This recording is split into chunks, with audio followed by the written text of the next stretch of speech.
Hi, everybody. I'm Clay Smith. I'm the literary director of the San Antonio Book Festival. We're thrilled you're here with us to attend this conversation between Meg Wolitzer and Kristin Hannah. Thank you for purchasing Kristin's new novel, The Four Winds. If you don't already have an email from Nowhere Bookshop telling you that the novel has been shipped or that you can do curbside pickup, you'll get one soon. So don't worry about that. And if it's being shipped to you, it will have the tracking info in that email. So you can watch Kristin's novel arrive, all the way across America if you want to. The pandemic has mostly been bad. One of the positive things about it, though, is that we, as the San Antonio Book Festival, have been able to collaborate with other book festivals across this country. And one of those is Wordplay, really great book festival in Minneapolis, St. Paul. And so we're thrilled to collaborate with the Wordplay, which is a part of the Loft, the literary nonprofit there in Minneapolis. So welcome to everybody watching us from Minneapolis. Just a reminder to post your questions in the Q&A box. We want to get to the questions pretty early for this event and get you all engaged and try to get as many of your questions answered as possible. So let me tell you a little bit about who are our guests of honor today, and then I will shut up. Our moderator, Meg Wolitzer, is the author of The Female Persuasion, The Interstings, The 10-Year Nap, The Position, and The Wife, which was made into the film starring Glenn Close and Jonathan Pryce. Wolitzer, who was the guest editor of the Best American Short Stories 2017, is on the faculty of the MFA program at Stony Brook Southampton, where she co-directs BookEnds, a year-long non-credit intensive in the novel. And our guest of honor is Kristin Hannah. She is the #1 New York Times bestselling author of more than 20 novels, including The Nightingale and The Great Alone. As you know, her new novel is titled The Four Winds. It's set in the Texas Panhandle, where I am from. We don't get a lot of novels set in the Texas Panhandle, so let me just say thank you to Kristin for setting something there. She is a former lawyer turned writer, and she lives with her husband in the Pacific Northwest. So thank you to Meg and Kristin for being with us, and hope you all enjoy the session. Great. Kristin, I'm so delighted to be here with you today. We met, I guess, a year ago, November, on the island of Kauai, and we had a great conversation. So I'm going to consider this conversation just a continuation of that lunch, minus the big tropical drink. First thing I want to ask you, what is it like having a book come out in the middle of a pandemic? Now, that's a first experience for you. Yeah, it was such an interesting, the whole process, after having been doing this for so long, this is like my 24th novel or something. So I sort of knew what to expect in terms of how to publish something. And this book, the final edit was turned in 3 weeks before lockdown. And so the whole arc of this book has been, during the pandemic. And it's such, The Four Winds is, a serious sort of look at a very dark time in American history. So I was a little concerned about, having it come out during such a time of hardship.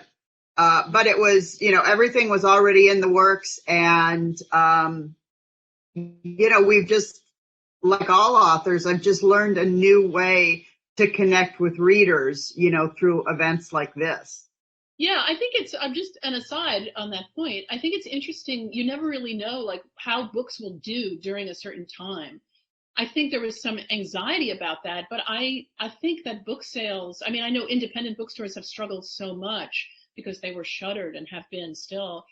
But I think there's a desire to read and to read all kinds of things, to sort of nourish the self with books in this time. I think that people are finding that. And that is heartening. Absolutely. And even I think it's been no, go ahead, sorry. Well, I was just going to say, it's been, I think, most difficult for debut novelists, people who are just coming out and sort of trying to get attention. And there was a long period of time where where it was difficult for publishers to get books into the hands of the independent bookstores to read the books, which, you know, is so important for a new novelist or somebody trying to sort of redefine where they are in the marketplace. I know, it's heartbreaking to see that. Everybody with plans in place for their first book. I know, absolutely.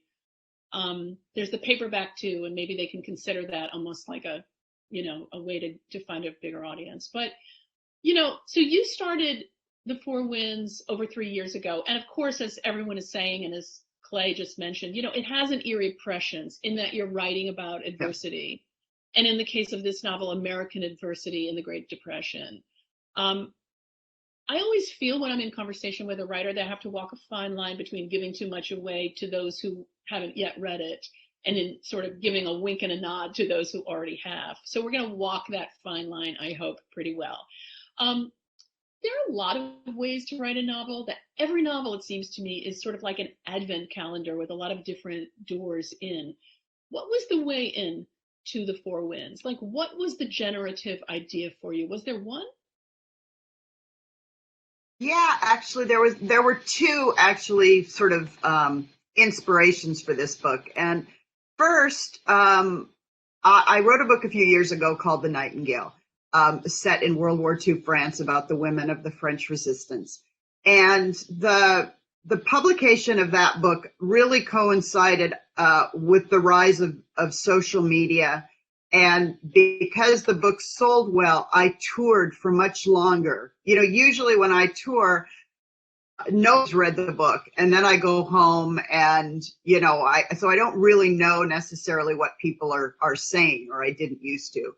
And with The Nightingale, I became aware over time what it meant to readers, especially women, to read these stories about, you know, female courage in historical landscapes that are primarily or traditionally male.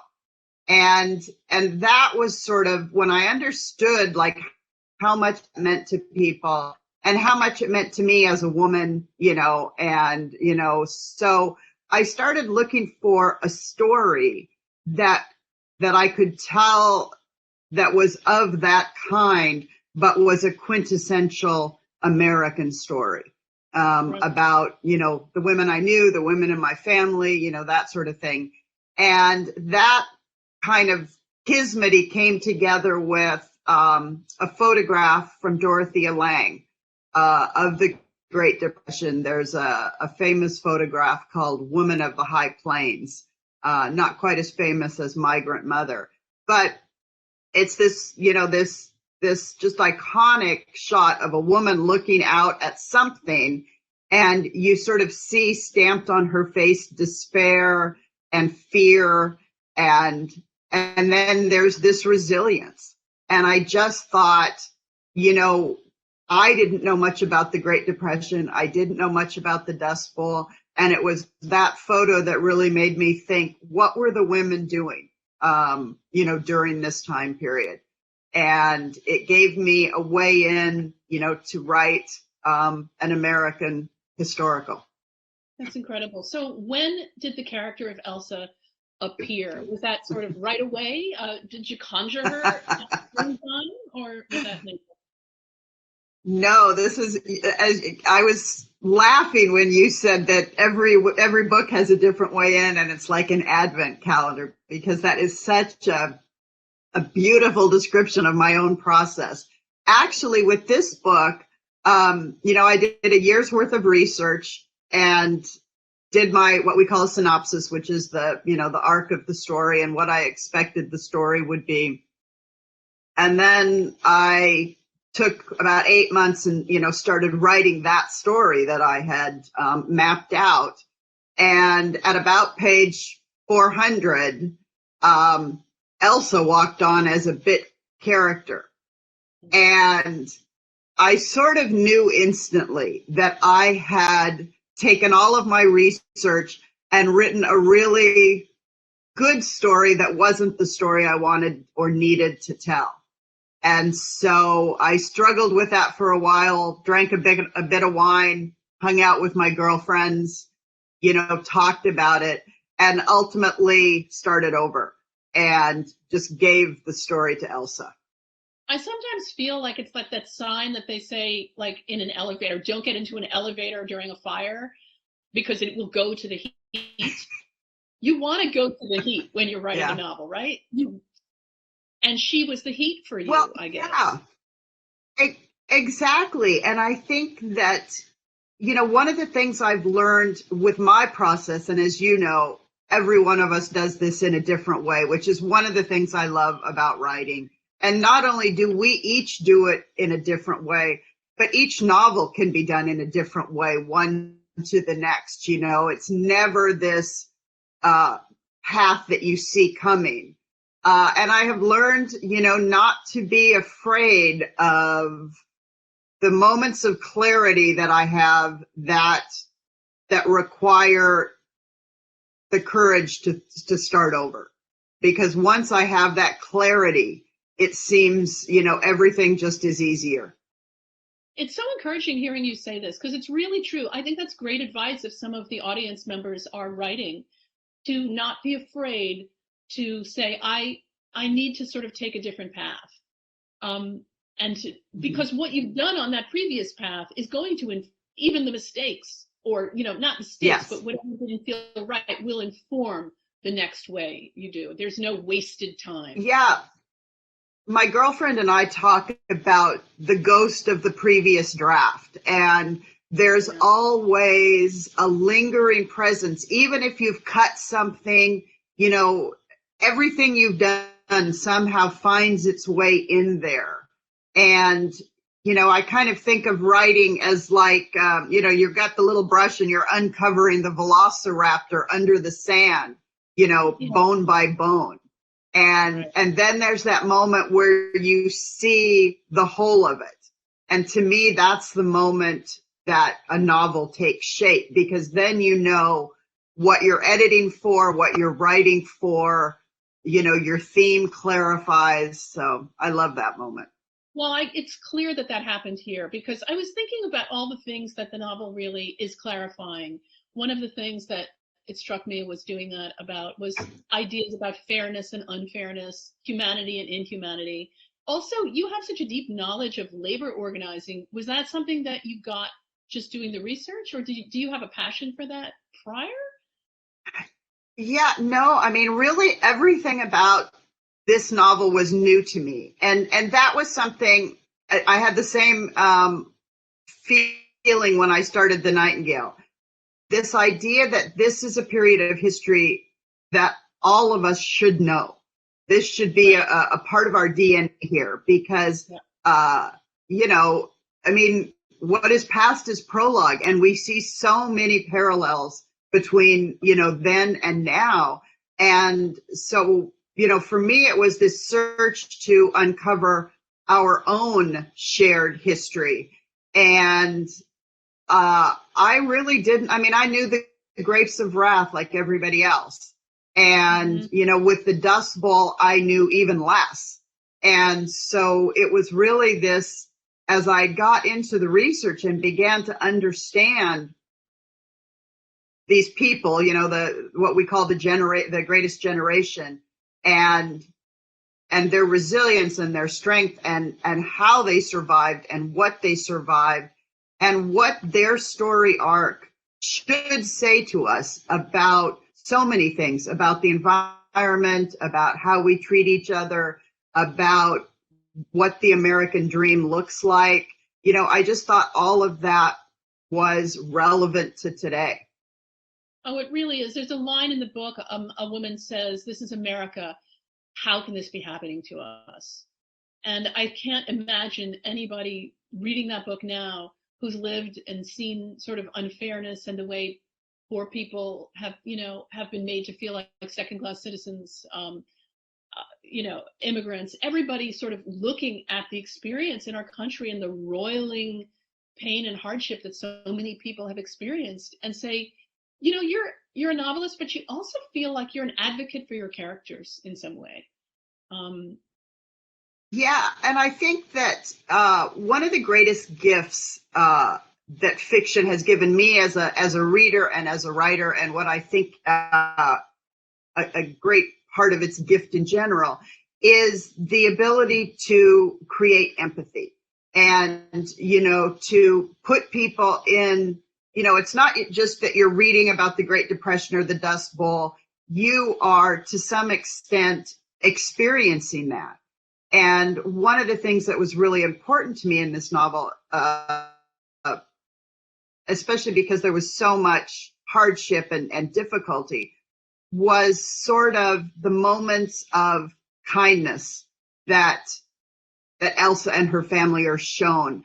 And I think it's so important as a reminder, just to all of us as we go through these difficult times now, be kind and take those moments to show kindness to others, because you never know what someone else is going through, and it can mean so much. And I just think that's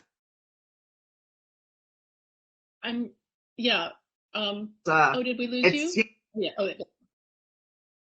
Oh, am I here? You actually played into my hands. You played into one of my questions really directly. You said, we've been rehearsing this for weeks. I was actually going. There was a study done that the New York Times reported on many years ago that said something to the effect of that people who read fiction had a greater capacity for empathy. And that doesn't surprise me, does it you? I mean, you are learning about what is it like to be someone else. I think that's so powerful.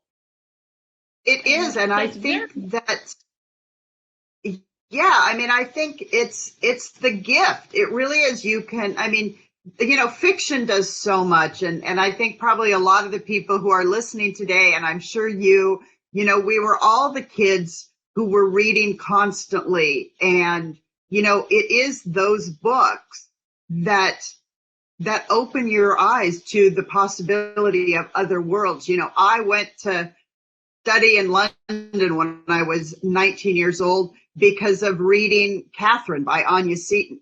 That just got into me so deeply that, it started this whole path. And then with this book, as I was writing it, I was thinking constantly of the books my grandmother gave me for my birthday every single year, the Oz books, starting with The Wizard of Oz and going through, the whole thing. And I'm reading, this research and writing this book and thinking, okay, so this tornado in Kansas, there's a whole different scenario here from what I saw as a child. And so I'm actually, it's wonderful to be a part of that, because if you can just reach a couple of people, I think that's important. The book, actually, one of the things I loved about it is that you have references to books throughout the book. Jane Eyre and Nancy Drew. You've got a little eclecticism there, which I love. And I just, again, I was thinking when I was reading that, the fact that you refer to books, it's a sort of language that, these characters value, the idea of finding time to read, of having a book, the preciousness of reading. And I was even thinking, to go back to what we were saying earlier, is that in this hard time, the solace that reading can give us is just, you can't even sort of imagine how powerful that is, that this world exists. And in this book, I like to know very little about a book before I start it. I like to sort of go into it as blank as possible, although it's hard with you because you're so famous and your books are everywhere, and it's hard to sort of not sort of know, what it is. But I try to just sort of dip myself in. There was a line John Updike said about reviewing, which is that the reviewer should submit to the spell of that the story casts, however weak or strong, and you submit to that spell and dip yourself into this world. And I think empathy comes from doing that. You're not putting yourself at the center. You're saying, let me see what these people and their trials are about. So I really, really, really appreciated that. Did you read a lot during the pandemic? I'm sorry, go ahead. It's hard with sorry guys. That it is sorry. Actually, it's the whole pandemic thing has been interesting to me because, I'm quite an introvert, as many of us are. So I would have said, I'm home all the time anyway. I'm living inside my head anyway. And yet I found that it was sort of a creatively difficult time. And for the first couple of months, it was hard for me to find the book that sort of changed the paradigm. And I realized, I think, that I just, like you were talking about John Updike, I found myself for a little while unable to fall into the spell that the book was casting. And that was incredibly difficult for me, because books are my solace. And, books are where I go when times get difficult, both reading and writing. And so it was actually Colson Whitehead, the Nickel Boys. That was the book. I had been putting it off, and I started it at about, the second or third month in the pandemic, and then I was back. It was just this beautiful novel. And then has reading picked up since then? Has there been sort of, right? It's weird. It's like a slide. I don't understand what that is. You need to, I actually connected very much with the physical presence of some of the books on my shelf. Do you remember the way the old editions of Willa Cather novels, they're yellow and they're sort of soft, like fabric, if you have the old ones? I loved holding them. It felt like a kind of, comfort object during all of this, in a way. And that's true for those of us for whom reading really, really early on mattered. So when you became a reader, well, you were a lawyer before you became a writer. Were you a big fiction reader in your lawyer days? Oh yeah. I mean, I've been a big fiction reader, since like Charlie and the Chocolate Factory, I think. And I went through, like so many in my generation, the science fiction years, the fantasy years, the Stephen King years, and I just kept moving through. I have always been, I think, when I look back on it, most drawn to world building of some kind. I like novels and I'm not talking like fantasy necessarily, but novels that are so immersive that they even slightly sort of change my worldview. And in fact, I will tell you one novel that just knocked me out. I read it here in Kauai and I was looking for it. I think somebody borrowed it from me, but was The Interstings. That was a world that I didn't know much about. And it was really, the whole East Coast, West Coast kind of thing. So I love that. Oh, I'm so glad. Well, there's so much, I appreciate that deeply. There's so much world building in The Four Winds because, the beginning of the book is in Texas, and then we move to this camp, and, the big California, try to find work, and the pickers in California, and the tents that these people live in is so vivid. I mean, horrifying, the conditions, of course, but even above and beyond that, vivid is the word that I want to say, and fully sensory. Like, you really have, did you make a point of just sort of doing all the senses, or does that just naturally happen? I think when I first started moving into, I think, the kind of books that I wanted to write, you always have this like moment, I think, as a novelist where you are either all in or you're at a distance, in terms of your perspective.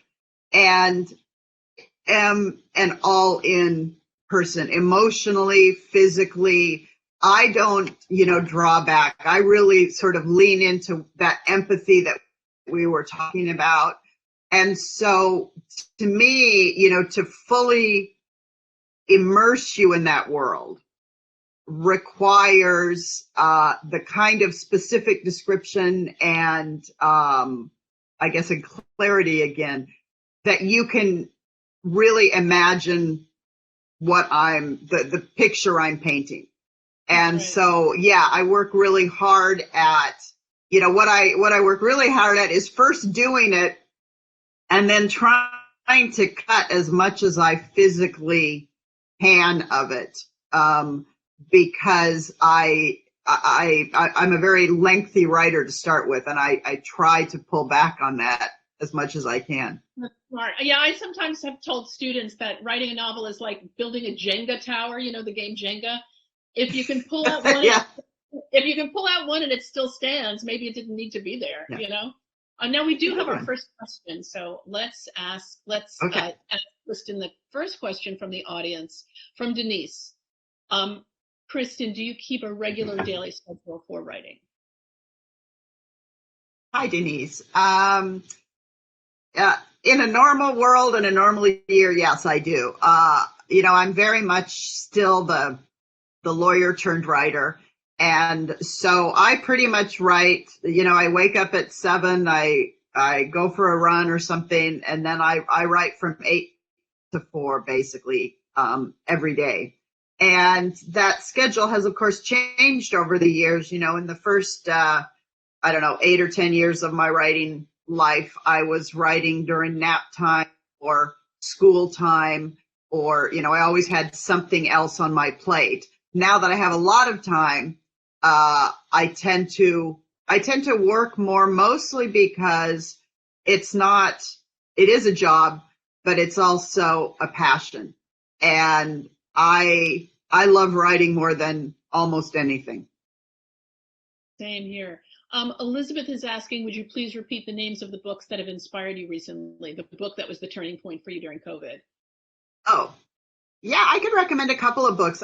One of the things that I did this year, when I had a little bit of trouble writing myself, was try to help out other novelists and quote a lot of books, more than I would normally probably do. And so I discovered a lot of really great stuff. So I read the Colson Whitehead, the Nickel Boys, which I really loved.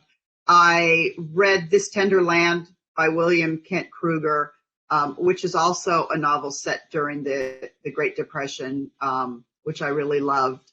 I am trying to think now. I'm reading a new novel right now that's really good. Maggie Shipstead's. Yeah, she's great. Is it Great Circles, or I just started it, so I am loving that so far. That's great. Okay, so all right. Well, please ask more questions. But meanwhile, in terms of sort of seeing things, sort of seeing your characters and seeing the whole scenes, I wanted to ask you about screen adaptations of your work, because we've both had experiences with that. What's that like? What's that like for you? Do you have? Well, you probably. Well, but I'll tell you. But do you have a philosophy, like when you agree to let somebody adapt your work? Is it? Yeah, I figured you might. What is it?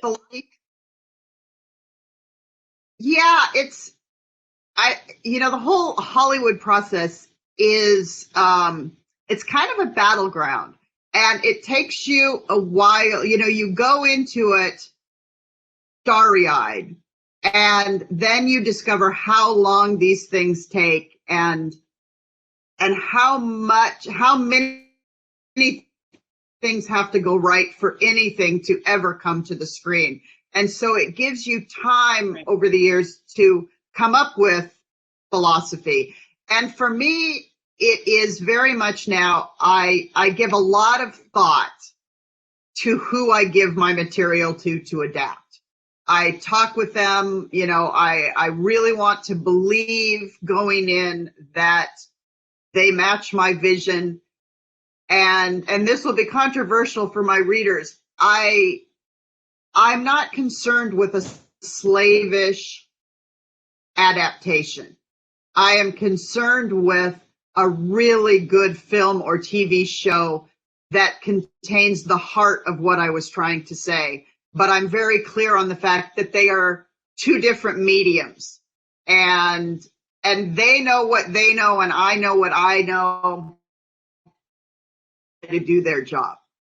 What about you? Yeah. I'm so glad to hear you say that, because I feel exactly the same. I feel like they're going to make it their version of it, and I kind of say go with God. And I remember I had a book, an early book of mine was made into the first film that Nora Ephron ever directed, This Is My Life. Like 2 people saw it, but it's a wonderful I saw film. it. Well, Yeah. Kristin and one other person. So no. More than that, it actually has a kind of following, which is, with Julie Kavner as a stand-up comic and her 2 daughters. And it is a beautiful film, and Nora became a dear friend of mine. And the relationships that you make with these people is a whole other thing. And, because having Glenn Close and the wife. But I did an interview with NPR when This Is My Life was getting made. And the interviewer asked me, aren't you afraid of what they're going to do to your novel? And I thought about it, and I said, my novel's on the shelf. Nothing's going to take that away. That's right. It doesn't hurt your book. It's a variation on a theme at best. Faithful films are sometimes a little dull because they're afraid to offend, and then they don't offend the writer or offend the readers. And sometimes going a little, you find some new artistic license.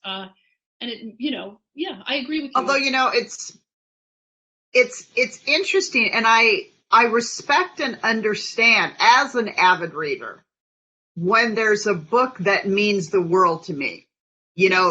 I am waiting for this adaptation, and what I'm looking for is the exact experience transferred to film. I want like all of the emotion, all of the heart. I want the characters to be the same. I don't care that the story is the same, but I want that same impact. And it is true that that's rare.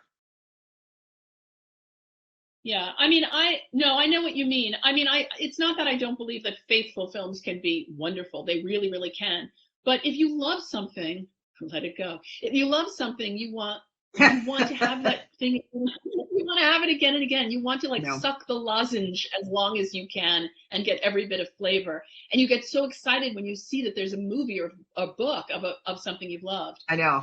With my experience with The Wife, it was so interesting because I had a Swedish director, and it's like the idea, it's a very American book and it had a beautiful Swedish, like Ingmar Bergman look. And I never would have imagined that, young Meg, one day you will have a Swedish adaptation. but it turned out to be starring Glenn Close, and it was all in her face, and just magnificent acting. I think that good intentions, a smart script, and wonderful performances can get you really, really far. So you do have that. One thing that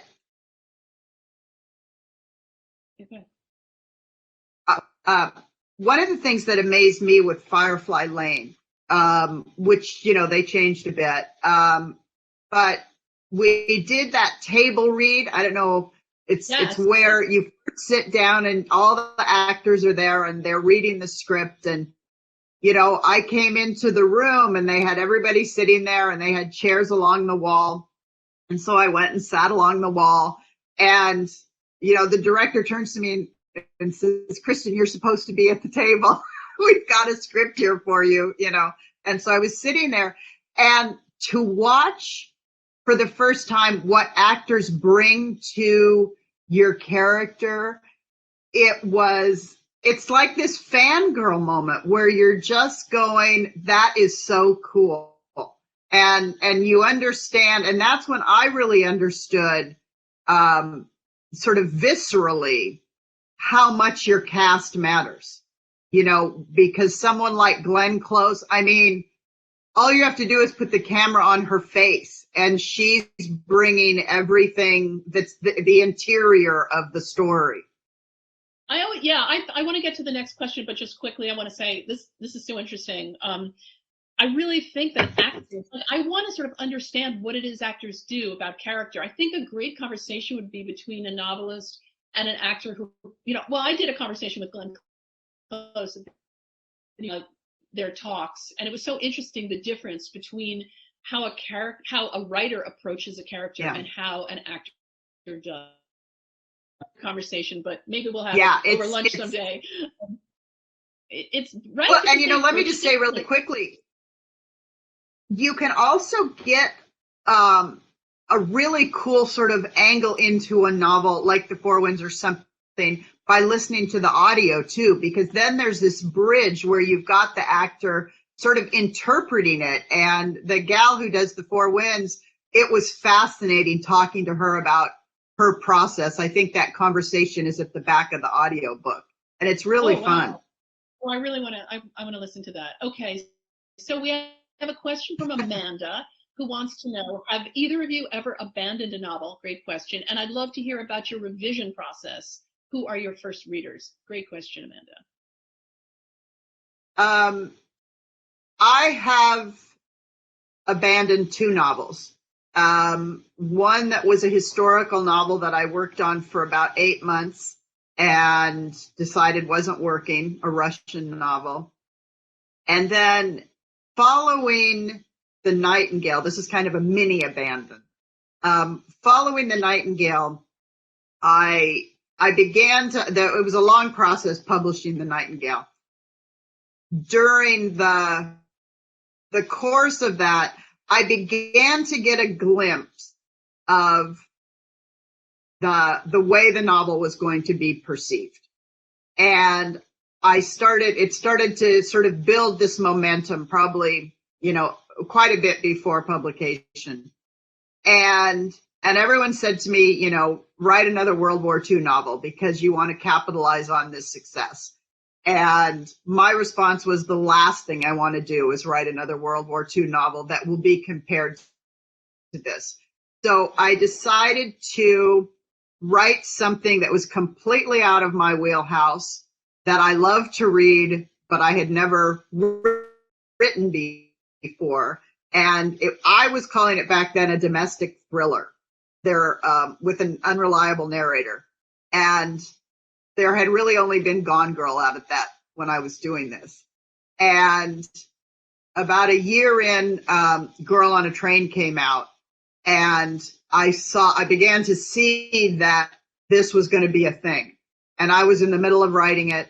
And not only could I tell that it was going to be a thing, but I could tell that my version of it was not good. And I had spent 2 years on it. And it was just, I wasn't good enough to take it to the market. And interestingly enough, I understood that the reason was exactly what we were talking about earlier, Meg.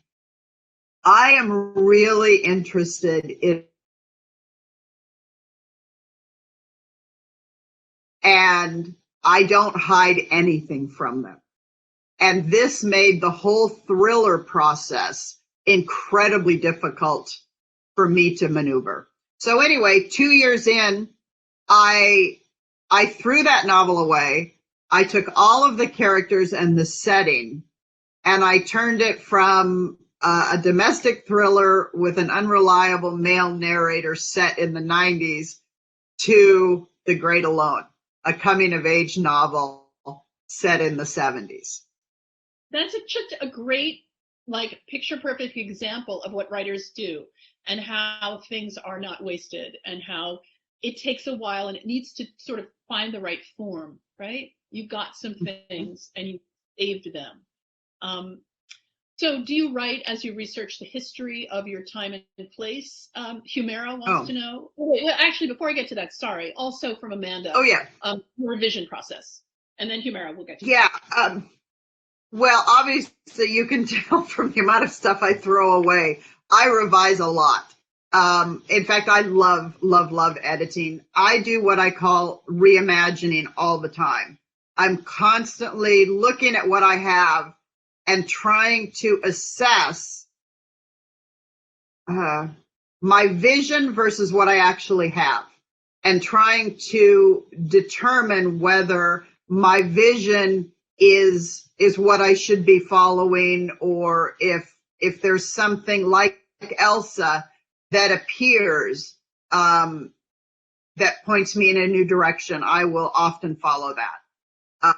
I write longhand, by the way, and I have a first reader. Her name is Megan Chance. She's a novelist. We've been working together since we were 26, and every 100 pages, I start over and just recraft what I hope is the best version of the novel.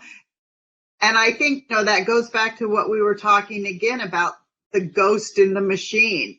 Every single thing you do stays with you. And, you're looking for the best version. And especially, hardcover novels are expensive. And I'm very cognizant of the fact that it has to be the very, very best I'm capable of, which doesn't mean I don't stumble, but that's what I'm reaching for. Yeah, I feel like readers really are owed that. They need to be able to answer the question, why are you telling me this? Why are you telling me this story? Like, why should I invest my time? Our lives are so filled with, the internet has changed everything, of course, too. We're staring at text all day. It's scrolling before our eyes. The lure of a book, you need it to be something that pulls you away, that seduces you and takes you away from what is often the tedium of our online lives that we've become so accustomed to. Mm-hmm. So I think if we all really take it so seriously, it must be a thing it has an imperative, it has a reason to be, without a doubt. So absolutely. Okay. And I love that you have this reader. I consider that person the designated reader. And I think there are two qualities, again, for people who are out there who are writing. If you're not in a writer's workshop or anything like that, but if you have one friend, I think they should have two qualities. They should share your taste in fiction. You talk about books, and they also should wish you well. And those aren't necessarily, always going to be true, but those I think are great qualities for that person, your designated reader. That you love to talk about books with them, and they really want to see you just reach as high as you can. We have like I would add that it's important to me, and that one of the cornerstones has been, I don't care what you intended. I only care what you did. And I don't care how long it took you to do it, because you have to have this level of honesty, and you have to learn how, you're irritated, but you have to learn how to not have your feelings hurt, and to understand that level of honesty is just crucial. Yep. My first editor said that writers need to have alligator skin, and I think it really may be true. That's right. We have a 2-minute warning. I mean, there's so many things I want to talk to you about, and I think that your readers want to talk to you about too, but all right, Mara. So how do you balance research and writing? And I was actually wondering this very question too. Are you writing while you're researching, or are you like waiting and then you get to jump into the pool of writing?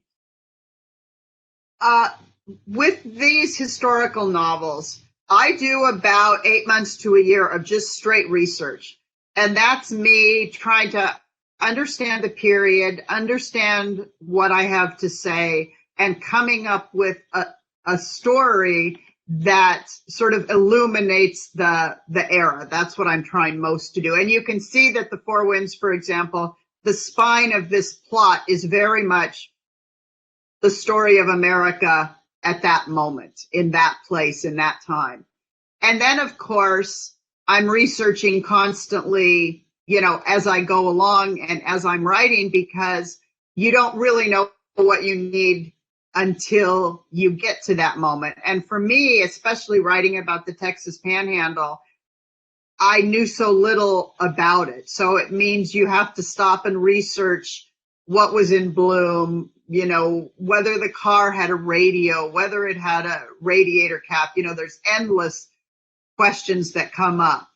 Right. It's so pure, the idea of not knowing something and then you need to just sort of learn everything. It's like learning a language, really, on the spot. Yeah. Well, we have 1 minute left here, so I just want to say, I set my alarm. I really enjoyed this book. Was, for another conversation for another day, the notion of a page turner. To me, what does that mean? It means that you want to be in the world of that book. And that is very, very true. No matter how painful it is for the characters in the world of that book, you want to be there with them. And it was very clear to me that you, the writer, wanted to be there with them too. And I think that's why this book is so absorbing. You just want to be there. And I just want to thank you much. Congratulate you on it. And everybody, if you haven't read it yet, I know that you're going to enjoy it tremendously, and hope to see you non-virtually on a stage somewhere for your next book. Thank you, everybody, for coming today. And thank you, Kristin. Oh, thank you. Thank you, Meg. This was great talking to you. Thanks to everybody who showed up. Okay, take care. Bye-bye.